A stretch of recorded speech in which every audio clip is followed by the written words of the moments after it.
guys, ngayon kukuha muna tayo ng malunggay para may pangulunggay. So by the way, malunggay ang scientific name na is moringa. Ito ay napakaganda sa ating katawan, kaya mahalaga na kumain din tayo ng malunggay upang makakuha tayo ng sustansya pag ito ang ating kinain. So guys, hindi tayo.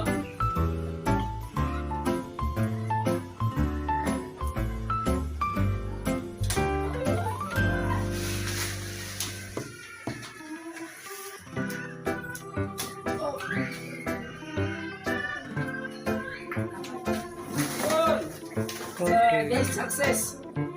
Isa tayo ng malunggay. Hihimayin natin ito kasi para ianda natin na pagulo natin. Nabahin natin.